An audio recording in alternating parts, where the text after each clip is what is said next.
Dear God, thank you for the opportunity to meet together. Please help us to come together to make this institution reflect your kingdom. Breathe life into our ideas and decisions. Help us build a team that has love and respect at its heart. Give us the strength to continue working for your kingdom in this time of pandemic. Lord, come give us the inspiration to be the best we can be. May we be a shining example of your goodness and truth within, wherever we are.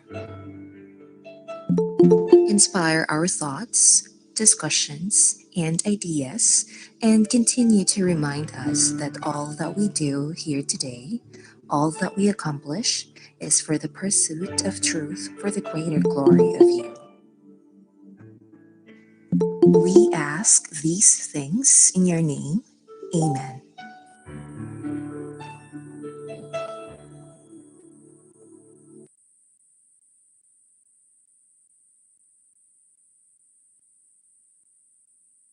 May we all place our right hand on our chest as we recite the quality policy. We are a client-friendly institution, always ready to deliver relevant, nurturing, and liberating K-12 basic education curriculum and services to all our customers. We commit to provide quality, timely, transparent, responsive, and equitable services to our stakeholders in compliance with the laws, rules, policies, procedures, and the principles of continual improvement for good governance.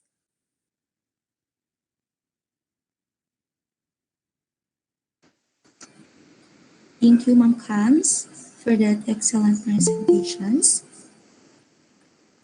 And now, to give us a statement of purpose and give us a walk through the provisions of DMPHROD 2021-0498, or the issuance of the electronic Ipcrf and electronic self-assessment tool consolidation tool for school year 2020 to 2021, I give you our very own Chief, Sir Jerry B. Sargent Jr. Good morning, sir. Good morning, engineer, and to everyone, good morning. I'm happy to see you all virtually. And for your information, this is already our second run. Yesterday, we had the SDO Batanes for our first run with respect to this activity on RPMS for teachers. So my part this morning, but before that, allow me first to also acknowledge and greet our leaders from SDO Cagayan. We have with us Sir Orly, your STS, and of course, Ma'am Wilma and Ma'am Cello, your two ASDSS. And of course, I guess in this platform, we joining us are your respective district supervisors also, and some school heads, and the rest of the participants are in the YouTube platform also joining us. And both platforms, you can actually later on raise your queries rather, or concerns, so that we would be able to capture and provide answers to your queries and questions later on. So my part this morning is to give you the statement of purpose of why we are doing this activity. And I guess this is timely because we just ended our school year, and at the moment, I guess all are busy packaging their means of verifications because at this point in time, we are expected to submit our SY 2020-2021 IPCRF with respect to the case of our teachers and OP for our school heads. And part of my presentation also, or my part, is to discuss some of the salient parts in the memorandum issued by the Central Office, particularly our BHROD. So next slide, engineer. So basically, we called for you, or we convene you to orient to you of the modifications to complement the changes in the RPMS tools. Uh, to speak, we have our proficient and highly proficient teachers. And we all know that we have the default stage for our teachers pending the profiling of teachers from beginning, proficient, highly proficient English. And the default stage at the moment, we have for teachers 1 to 3, proficient career stage, and highly proficient for our master teachers. And the purpose of this modification is for this highly proficient and high proficient teachers to accomplish and properly submit their IPCRFs for school year 2020-2021. And by doing this activity, we would be able to come up with a common understanding of the tools. So to speak, we have the Electronic Individual Performance Commitment and Review Form, or the EIPCRF, and the Electronic Self-Assessment Tool, or the e-tool consolidation for school year 2020-2021. And this activity also is a good avenue for us sa region to reach you out with respect to your specific and unique concerns relative to the two mentioned tools, the EIPCRF and e-tool, so that we would be able to address this specific and unique concerns. I know for sure that in Batanes, they have specific and unique concerns, and same is true with SDO Cagayan and all other SDOs. And we are happy to accommodate those concerns, and we hope that we would be able, as we proceed with this activity, address those specific concerns later on. Next, engineer. So these are just excerpts from the memorandum issued by the Central Office, provisions of DM-PHROD-2021-0498. Next slide, engineer. So this memorandum we are talking about was issued by no less than Jesus L.R. Mateo, the Undersecretary for Planning and Human Resource and Organizational Development. And the subject has something to do with the issuance of the EIPCRF and ESAT consolidation tool for SY 2020-2021. In the recent years, when the RPMS PPST was released or given to the field, yung electronic tool na first dinevelop ay yung ESAT, and yung IPCRF hindi pa, but for this year our ICT from the Central Office was able to develop this EIPCRF, so with the ESAT.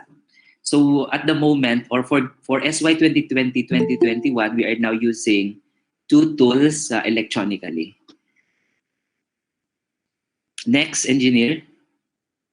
So the Electronic Individual Performance Commitment and Review Form and the Electronic Self-Assessment Tool were modified basically to complement the changes in the RPMS tools for proficient and highly proficient teachers. The modification was actually pushed through in view of our current situation. We know for a fact that we are still in the middle of the pandemic, and we do not know yet when our system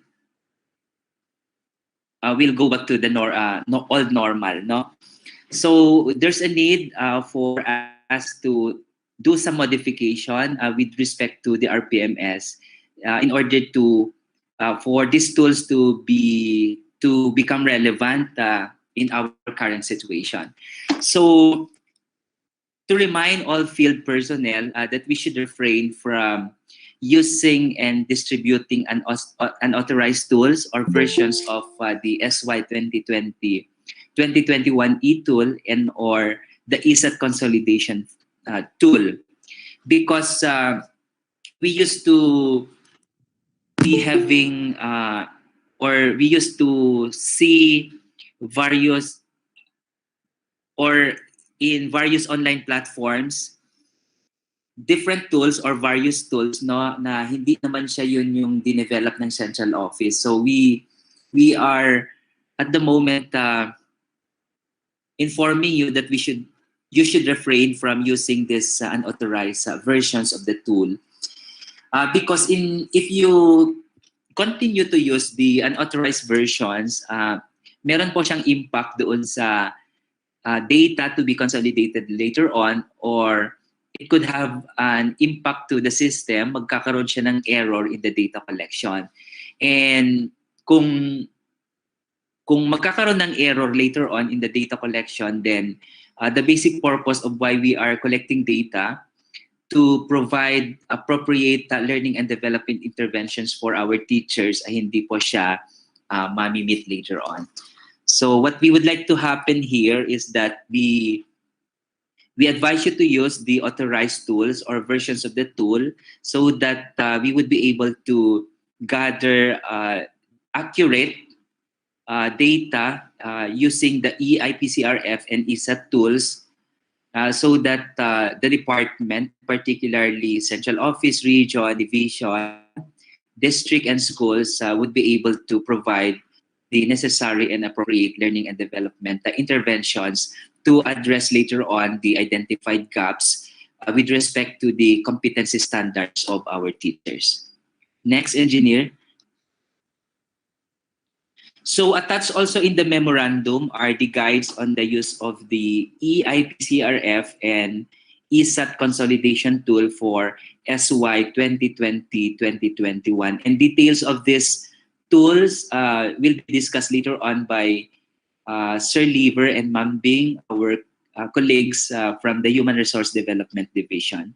So for you to access the electronic tools, you can check this bit.ly/RPMS PPST 2020-2021. And for any concerns or clarifications later on, you may send them through the BHROD email address or contact number, or you could directly send to the regional office, HRDD NAYAP, telephone number 0783043855, and then local 116, or you can send via our email at hrdd.region2@deped.gov.ph, or pwede rin mag-send kayo personally sa messenger namin. Then we're for sure happy to accommodate those concerns and then to provide you answers later on in relation to those concerns. Engineer, next. So I think that ends my presentation for now, no? And I'll be joining Sir Lib and Ma'am Bing as they proceed with the other topics, no, with respect to this RPMS orientation. So again, good morning and thank you very much. Thank you po, Sir Jerry, for that very comprehensive discussion on our statement of purpose and the provisions of our DMPHROD 2021 report. Thank you again, sir. And again, may we remind everyone to please fill out our attendance link, which is already sent to our chat box, both to our YouTube channel and also here, for those here joining through this Google Meet po. Thank you. And then for our next session, We now have our Education Program Supervisor, Sir Liberato T. Umangay Jr., to give us the guides on the use for the electronic IPCRF tool for school year 2020-2021.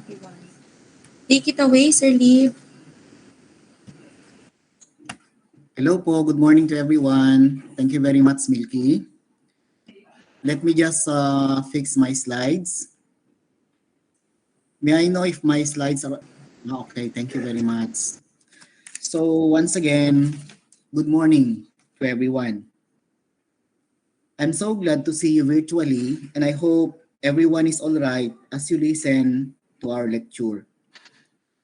But at the outset, I'd just like to greet best morning to the school leaders, the leaders rather of the SDO Cagayan, headed by no less than the Superintendent, Sir Orly Manuel, with of course the Assistant Schools Division Superintendents, Ma'am Wilma Bumagat and Ma'am Chelo Tangan, with the chiefs of the SGOD and the other divisions, Sir Romel and of course Sir Oji. Well, of course, I'd like also to greet Nico, our counterpart in the in SEO Cagayan and his companions, the PSDSS, and of course the school heads. I miss you all, mga kasama, the teachers who are with us this morning. Good morning, good morning, and good morning. The topic I am to discuss is the guide on the use of the EIPCRF tool for school year 2020-2021.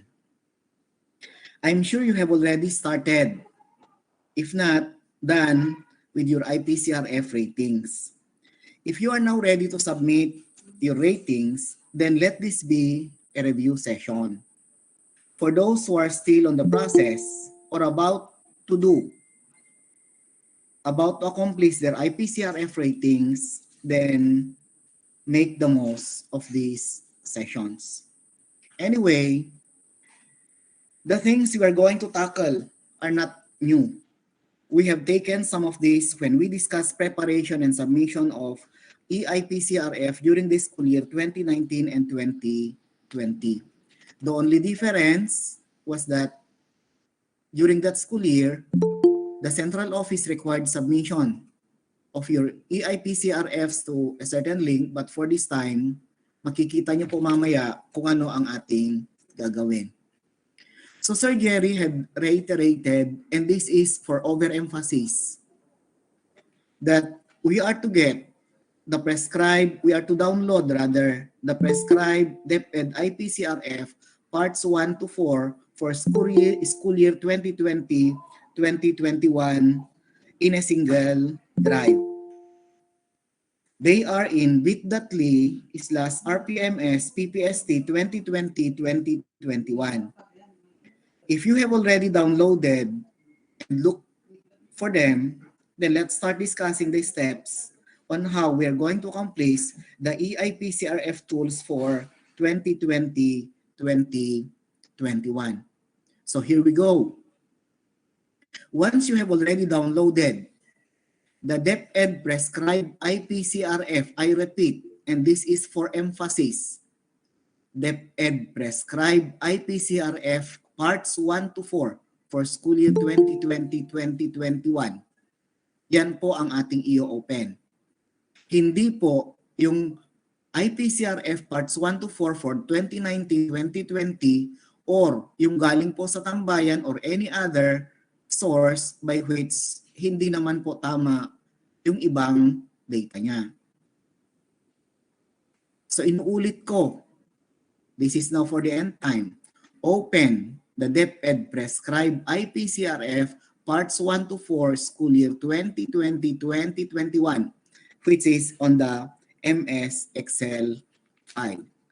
So pag nakita nyo po yung bit.ly/RPMS PPST 2021 na open na po, download nyo lang po ito, ganun lang po kadali. Then once downloaded, open the file. What would appear? Once opened, you will see warnings. We have here enable editing and enable content. So in order to enable the macros, we need to click enable editing or enable content. We have to note that the process of enabling macros may differ in different versions of MS Excel. So kung ano po yung version na nasa laptop natin, it may be different with the others. Halimbawa, 2016 yung isa, 2010 yung iba, then of course, there will be sorts of differences. So yan po ang ating titingnan. So after that, then we are now ready. Na-open na nga natin. We are ready to encode the data which we are to key in.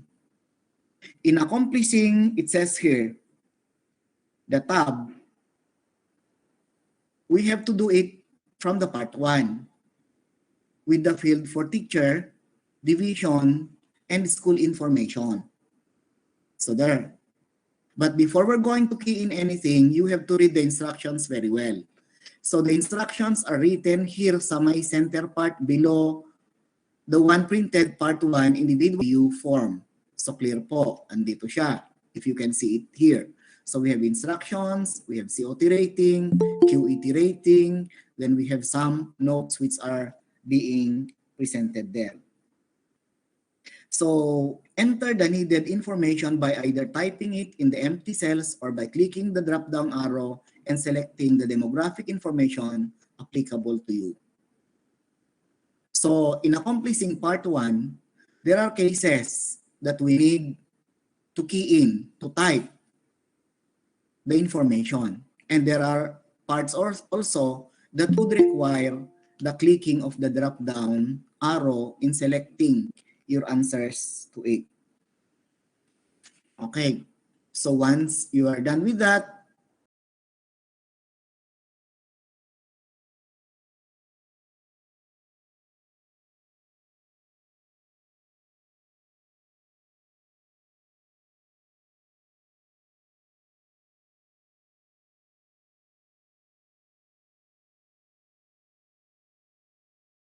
then we now continue with step 4.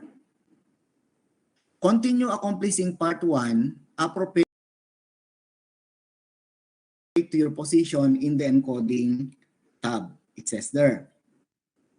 Encode the classroom observation rating per observation period by doing the following steps.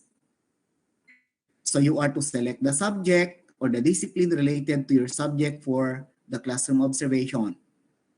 Input the COT rating per objective, and encode the date of observation.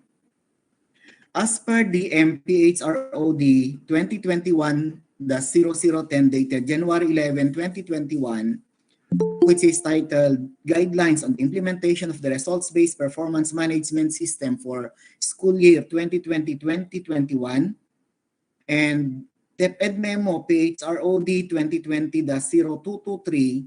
dated March 25, 2021, which is entitled Adjusted Timeline for RPMS Implementation in View of the Amended School Calendar for School Year 2020-2021, there shall be 2 classroom observations. We have classroom observation 1 and classroom observation 2. Relative to the date of observation, from the DepEd memoranda which had been given, there is an old timeline and there is an adjusted timeline. So what are we going to place under the date of observation or the date observed? For classroom observation 1, we are to place the date from February to April of 2021. Take note po. The date must be from February to April of 2021. While that of the second classroom observation shall be dated from May to June 2021. So I hope that would be okay. At any rate, we shall be simulating as requested by our HRDS, Sir Nico. Sabi niya kanina, Sir, mas maganda pag may simulation para for those who haven't started yet, then they will be able to have it. So magkakaroon po tayo ng simulation after this. After encoding the date of observation, then you are now to lock the COT button. So here, click lock COT button once you are done. Then you proceed to COT2. So ganun din po ang gagawin natin. But in terms of COT2, there are cases, there are provisions by which we are to take into account. Okay. As said earlier, there are only 2 classroom observations. Hence, you are to submit 2 COT rating sheets or inter-observer agreement forms as means of verification for objectives that require such. Take note, it would just be the COT rating sheet or the inter-observer agreement form to serve as the MOV for the objective. 1, 5, and 7, I believe. Okay. So we proceed. For the second classroom observation, if no COT was submitted and the ratee was not able to provide a valid reason for non-submission, the default COT2 score will be a 3, which is the lowest for the proficient teachers. In case the teacher, the ratee, yes, has a valid reason for submitting only 1 COT rating sheet, the final rating shall be the COT1 rating. I hope that would also be clear.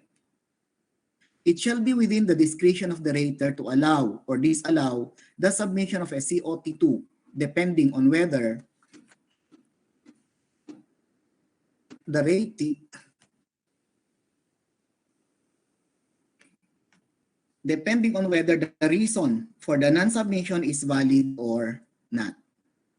Okay.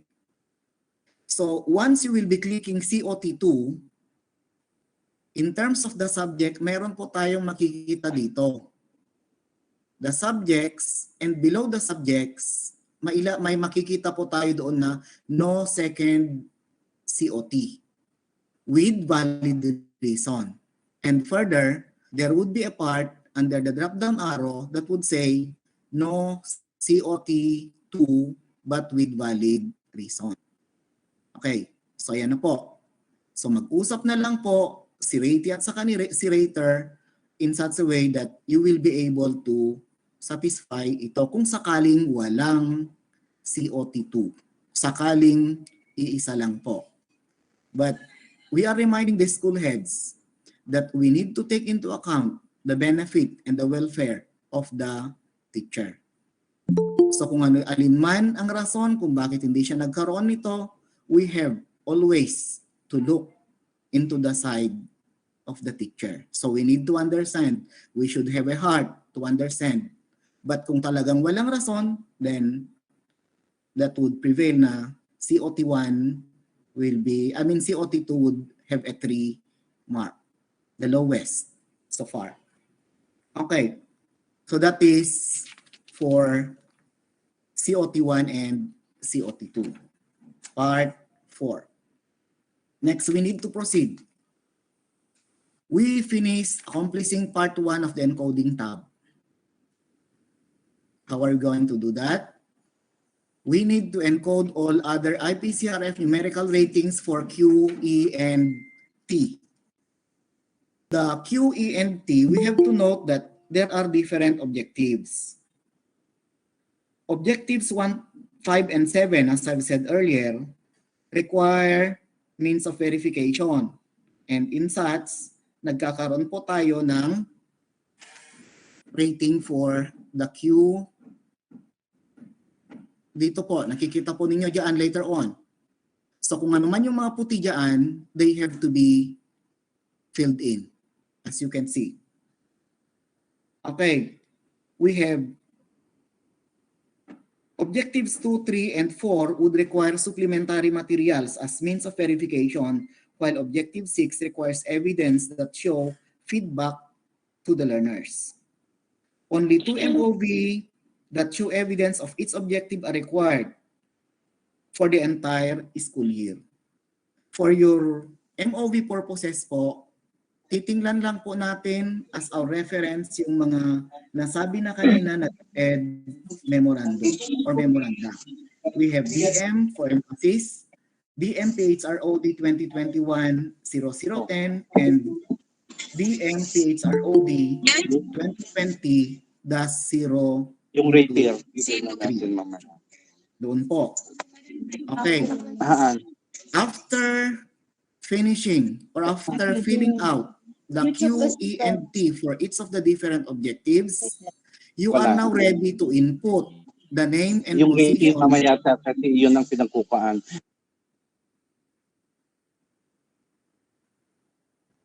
Okay, as I was saying, after encoding or after finishing all the different blanks to be filled up, then we now input the name and the position of the approving authority.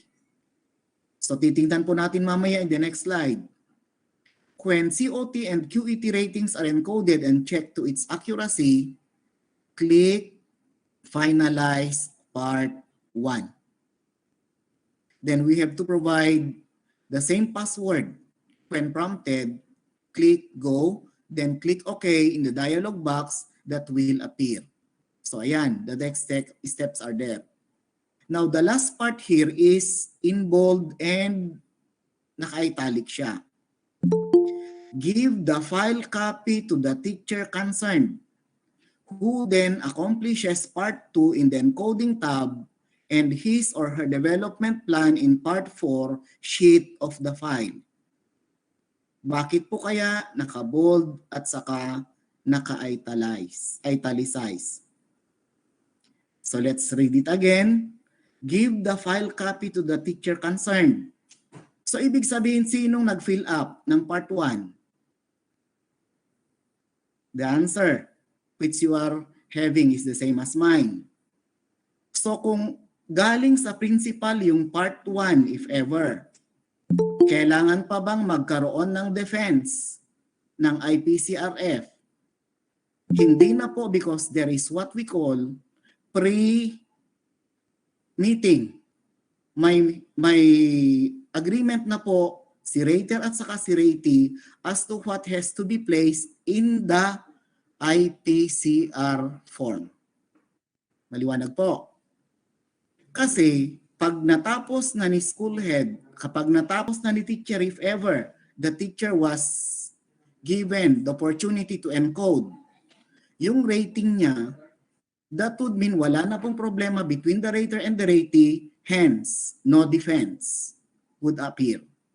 Tapos na po ang usapan ni rater and ni ratee bago mag-encode dito sa Ipcrf. Clear po? Then, kapag ibinigay na po ni school head sa teacher concerned yung Ipcrf to accomplish part 4 and 5, part 2, 3, and 4, so ito na po ang susunod na gagawin. Okay. But before going there, let us first have our matrix of RPMS, ratee, and rater approving authority as had been placed dito sa may part na to. Okay, so sabi dito, input the name and position of the approving authority. And here is now the table or the matrix that would present the approving authority. When the ratee is a head teacher or a master teacher, the rater would be the school head or the principal. And the approving authority depends upon the size of the division. If Cagayan is small, then it would be the superintendent. If it is medium, it's the superintendent. But if it is large and very large division, the approving authority is the assistant superintendent. Clear po tayo dyan. Next. Sa pangalawa po, it says here, teacher ang ratee. But take note that on the second column, wala pong master chair at head teacher or assistant principal. So for elementary and secondary schools, Having no master teacher, head teacher, or assistant principal, then the rater of or the observer would now be the principal or the school head. Thereby, we have here the approving authority. The superintendent for small and medium divisions would be acting as the approving authority. For for the large and very large division, it would be the assistant superintendent. Now we go to the third. If a school, either elementary or secondary, has master teacher, head teacher, or assistant principal, then the approving authority would automatically be the school head or the principal. Clear na po tayo. For ALS implementers who are school-based, the master teacher, the head teacher, and the assistant principal would serve as the rater of or the observer, and the principal or the school head would be the approving authority. But for the ALS implementers who are based in community learning centers,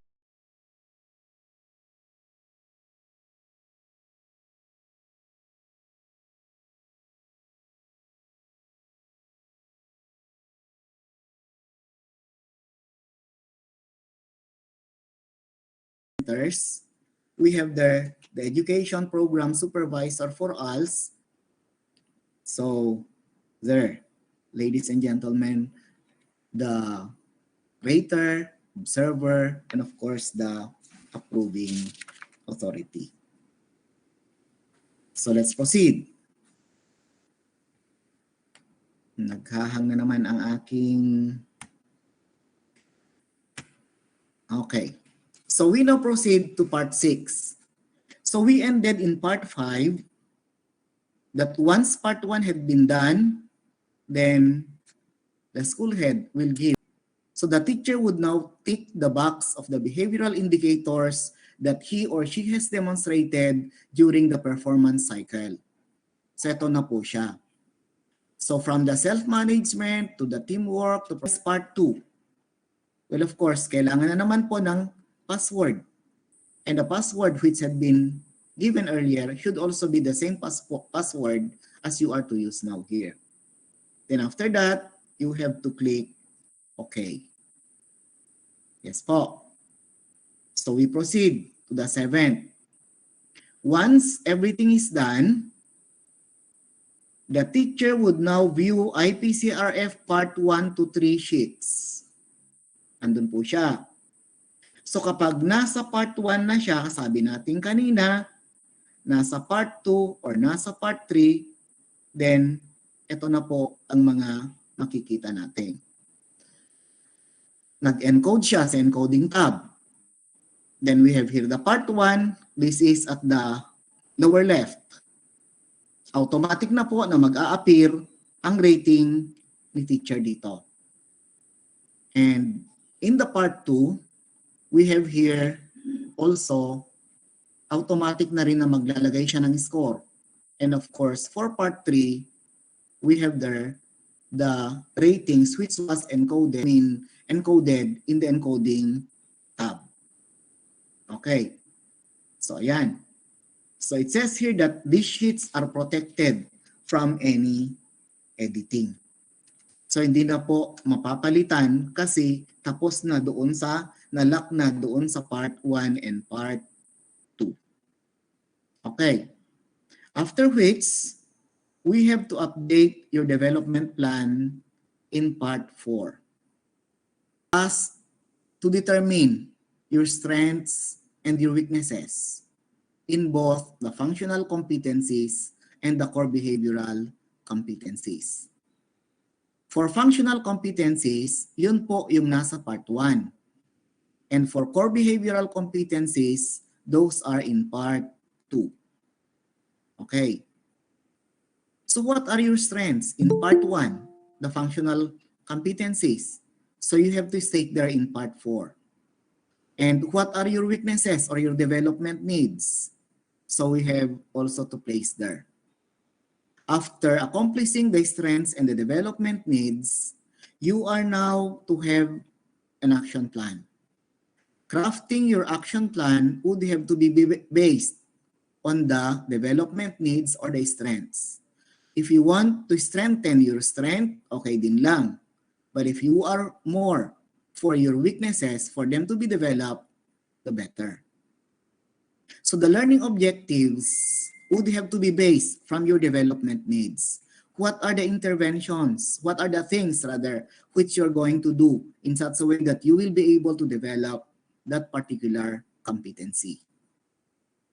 Then of course, have your timeline and the resources needed.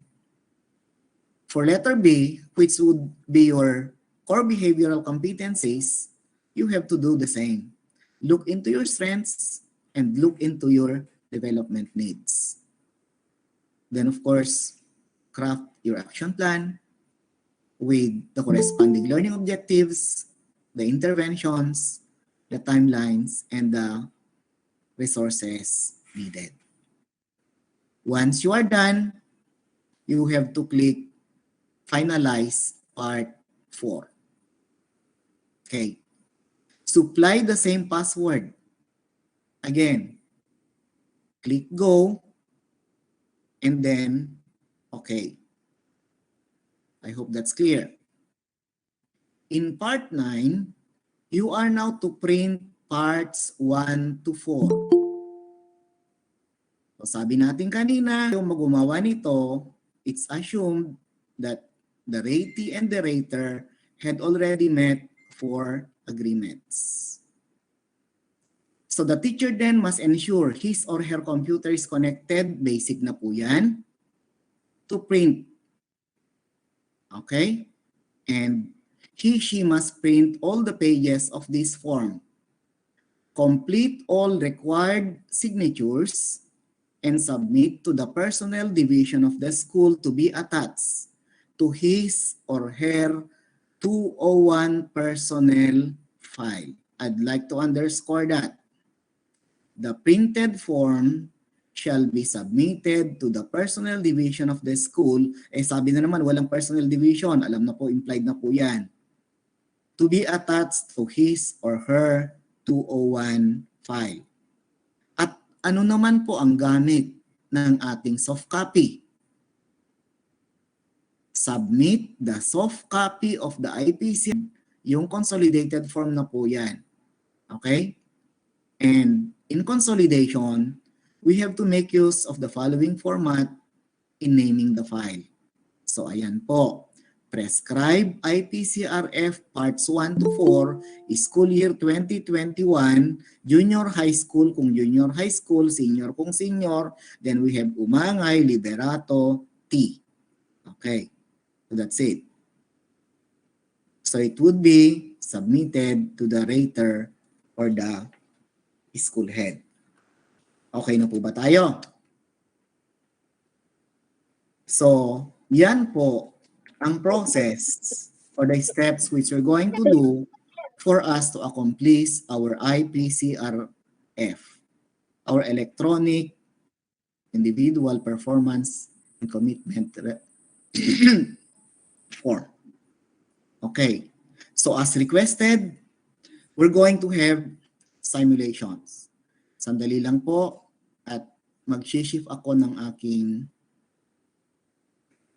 slides. Nakikita na po ba natin? Or the same pa rin po ba? Nawala po yung slides. Okay, nawala po yung slides. Sandali lang po.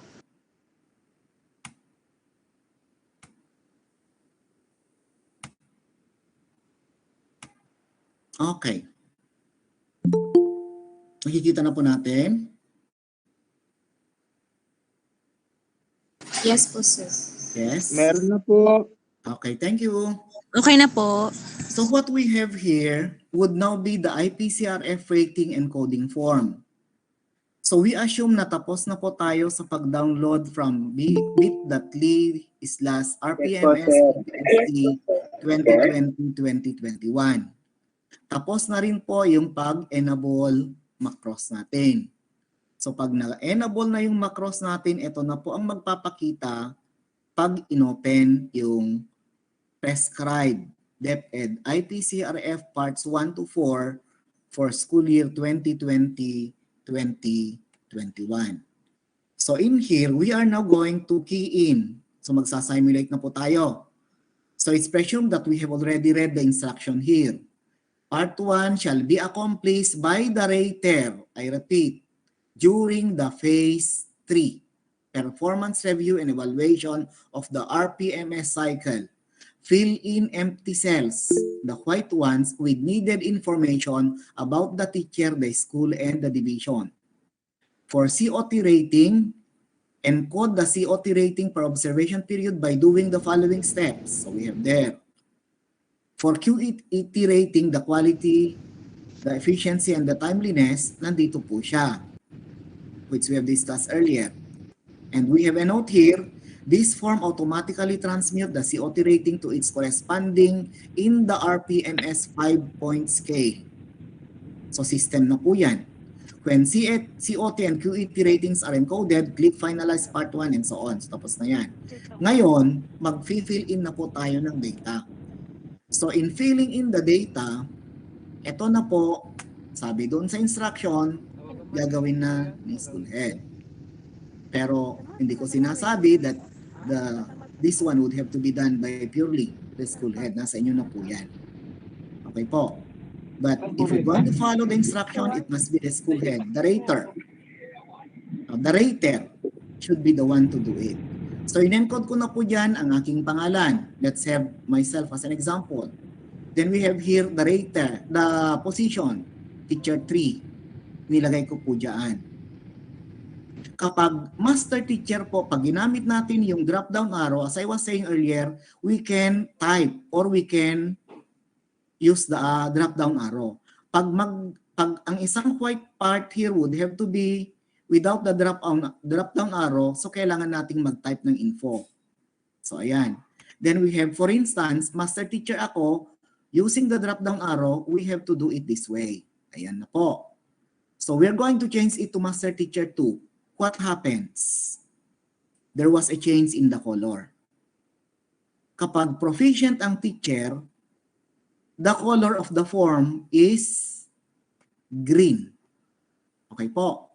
Or spet man siya, the color is green. Ayan.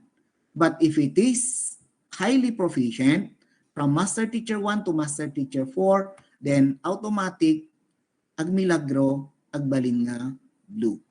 Okay po. Then do the other things. Ayan na. We have status, regular permanent, the age, may drop down arrow din.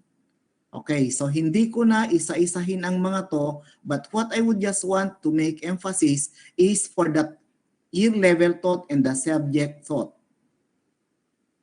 Okay, pag nilagyan natin ngayon yan, nandiyan. Pag nilagyan natin din ito, then we shall not be able to fill in this part level thought. Bakit po? Hindi pa natin na-accomplish yung rightmost portion. So I advise you that once you reach the sex, okay, nandun na po, balik or transfer na po tayo sa my needle. So halimbawa, ang aking rater, of course, would be Sir Jerry. So ilagay ko din dito, we have Sario starting from the last name. Take note, all caps pa rin, Jerry B. Then the position, for instance, si Sir po ay principal. So principal 4, ayan na po. Then the date of review, well of course, ang sabi sa DepEd memo, it must be a month after graduation. Okay, so ilagay natin dito, the date is, halimbawa graduation natin was July 3. Eh di pwede rin natin gawin ng July or 2021, 07, July 30. Ay di pa po yun. O, pwede po yan. That would fall there. Tapos, pagkatapos yan, nandito na po yung iba pa. Then we need now to proceed to the region. The division is of course Cagayan. So natapos naman na po siguro natin ang mga to. Then we need to go to the curricular classification para sa ganon malagyan natin yung hindi malagyan dito kanina. Okay. So that's it. Bahala na kayong mag-simulate din para sa ganun you'll be able to find out yung mga sinasabi ko. But again, huwag ipilit na maglagay sa isang blank kung hindi pwede kasi kailangan i-accomplish yung iba pa dito sa rightmost. Okay. Oh. Pagkatapos niyan, punta na tayo sa COT1. Okay. Tapos na ng classroom observation. And let's assume that we're going to place their English. Mag-o-open na po yung objective 1, 5, and 7. Since this is highly proficient, the rating must be a whole number from 4 to 8. Assuming perfect. So automatic na 8. Ayun, 8 ang i-calculate natin. And we can see that on the average, nagtra-transmute siya. So 5 na rin kaagad dito.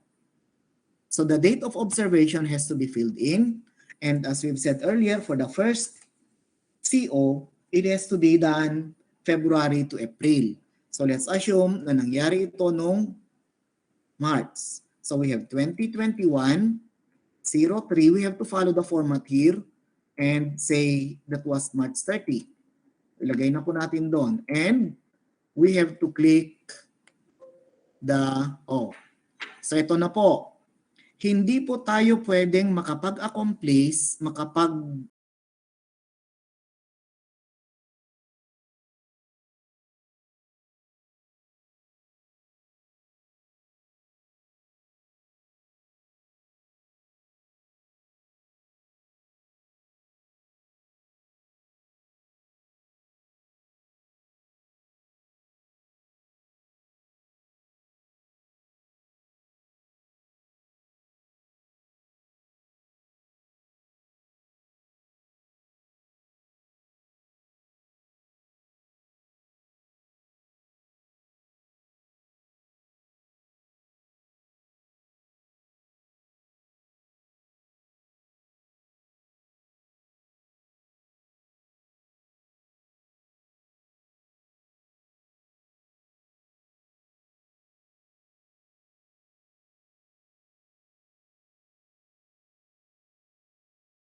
lock ng COT kapag hindi natapos lahat ang mga ito.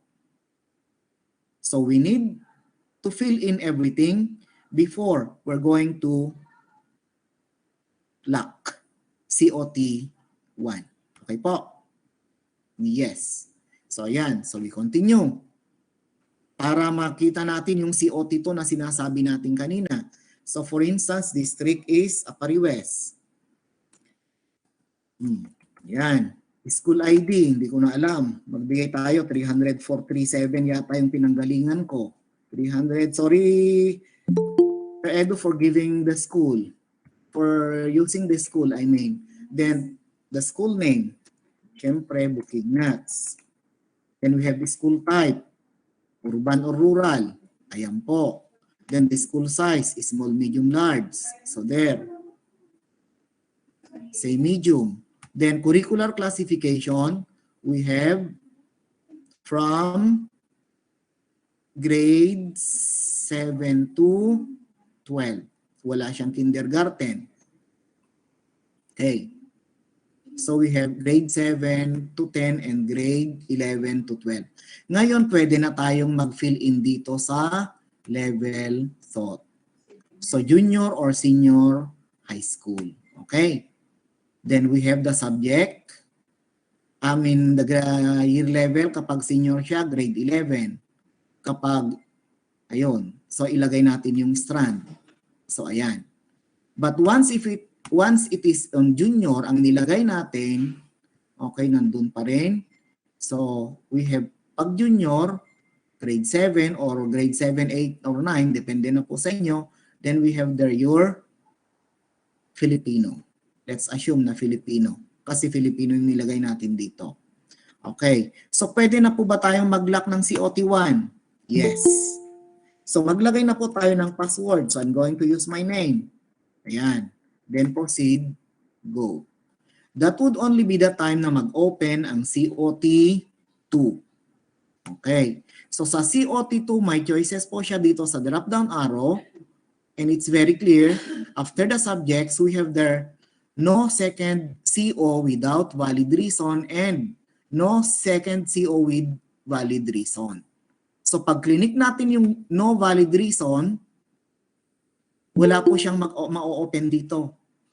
I-lock na rin po natin ito kaagad. But if it is with valid reason, ilagay po natin dyan, automatic po na no second CO with valid reason. Okay, so nakita na po natin na may automatic na nagkaroon ng average na po doon. Okay? Yes. Oh. Then, lock. After locking COT, then you are to provide the approving authority. So, isulat nyo na kung sino yung approving authority dyan. Kapag natapos na po lahat ang mga to. Ipcrf numerical rating for Q, E, and T. Okay, so I hope okay na siya. Pag tapos na lahat, then finalize part 1. Click finalize part 1. Of course, with your password later. I-require niya. So kung anong ginamit mo na password sa una, ganun din po ang gagamitin natin. Then we now proceed to part 2. Ayan po. So i-click na po natin dito kung ano yung mga behavioral competencies which were demonstrated by you. So pag maganda naman ang performance natin, you had the 5 here, so i-click natin yung 5. Kapag wala, wala tayong i-click diyan. Automatic po later on napupunta doon. Then after doing such, then finalize part 2. After finalizing part 2, we now, sabi dun kanina, view parts 1, 2, 3. So ito na po tayo. So we are done with the encoding. Punta na po tayo sa part 1. Yan, i-click natin.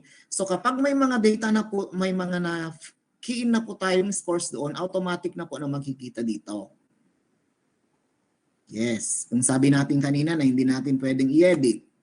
Then of course, for part 2, yung score natin sa core behavioral competencies would have to be reflected here. 0 dito kasi hindi na ako nag-key-in. And in part 3, automatic na rin po na kung ano yung makina in-encode natin sa QET, doon sa part 1, automatic na po napupunta dito. So since I haven't keyed in any, so 0 po ang nandyan. And of course, view part 4, andyan na po yung ating for our development plans. Ayan. So this has to be accomplished. And once the ratee and the rater had been entered in part 1, automatic na rin po na isusulat dito sa ratee, rater, and the approving authority. And below it, finalize part 4 and print parts 1 to 4.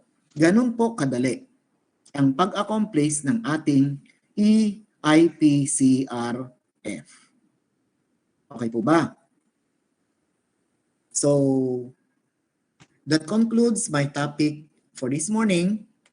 I hope you have taken the different steps, you have understood the different steps which are present on the guide on the use of the Ipcrf tools for school year 2020-2021. Now, we shall be accepting queries after Ma'am Bing will be able to present her topic also on the e-self-assessment tool.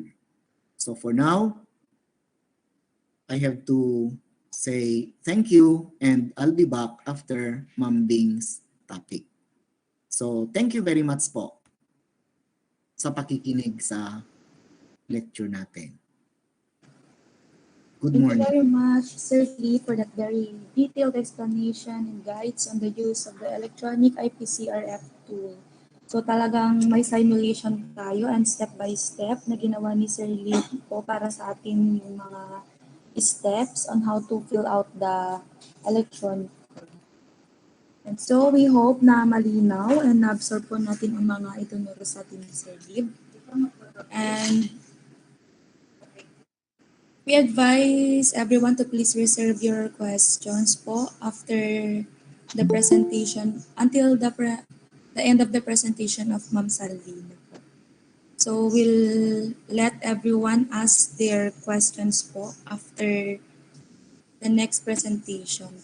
But before we proceed, may we have a 5-minute break for everyone to do their necessities po and have your snacks. Okay po. We have a 5-minute break po. We'll be back at exactly 10:30.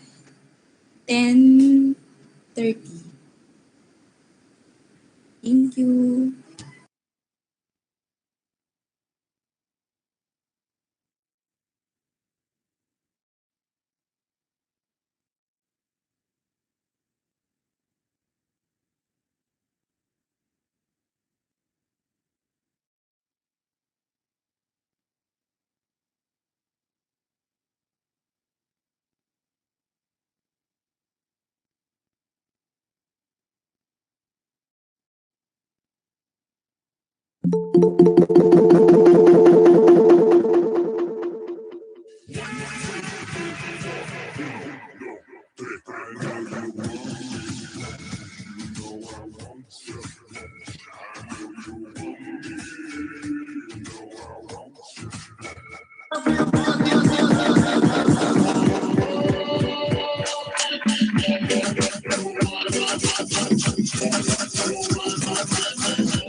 Hands on my knees, shaking ass on my thigh shape. Hands on my knees, shaking ass on my thigh shape.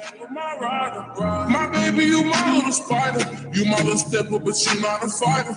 I love your desire and fire. I know that you are perfect how you are. You're a star.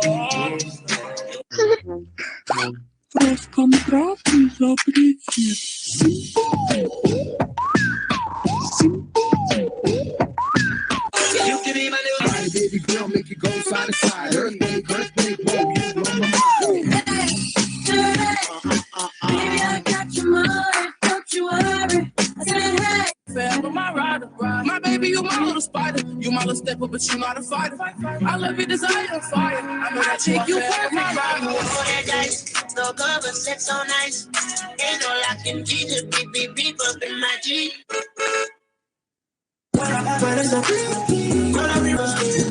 Breathe in, breathe out. Breathe in.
So what is he doing now? He's down on one knee, handing her flowers.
So what is he doing now? He's down on one knee, handing her flowers. She doesn't want flowers. She wants a ring. That's what he's afraid of. Wait a minute. She just threw all the flowers on the ground in the storm box. She wants a ring. He's going after her. Forget it, kid. She's gone.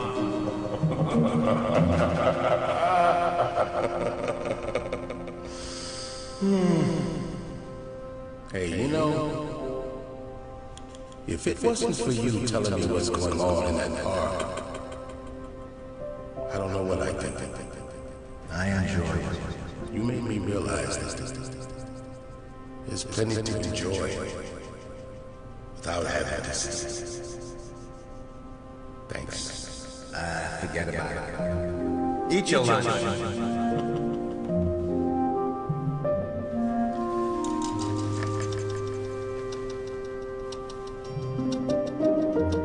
Guess who's sitting on the bench, holding the flowers? You a kid. I kid you not. Well, what's he doing? He's standing up. She's back. She's what? She's taking the flowers. And what? And she's giving him a big kiss. He's back down on one knee again. But this time he's got something else. A ring? Yep. You got it. Way to go, kid. Murray, are you ready? Who can ever be ready for something like this? I know, but it is time. Well, if it's time, then it's time.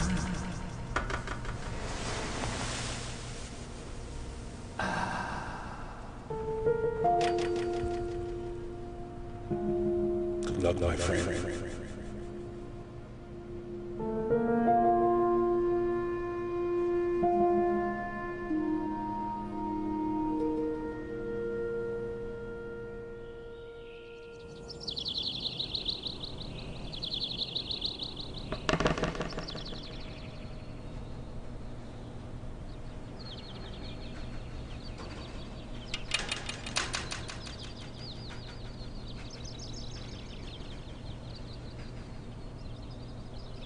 Only one tray?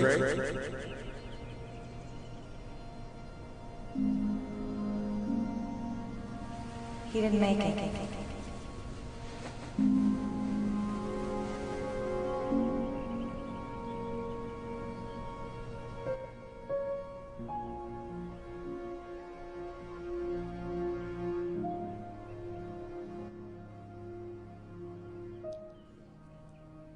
Nurse, will you do me a favor, please?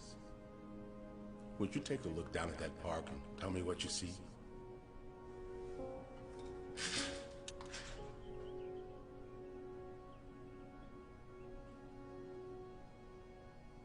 Mr. Johnson, there's nothing outside this window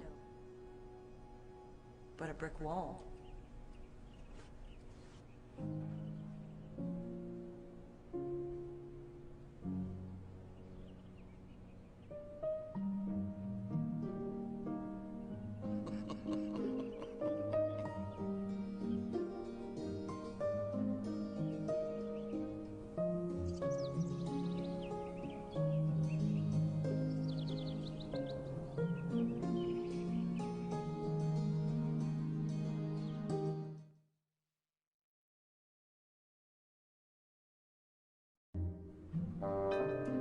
So what is he doing now?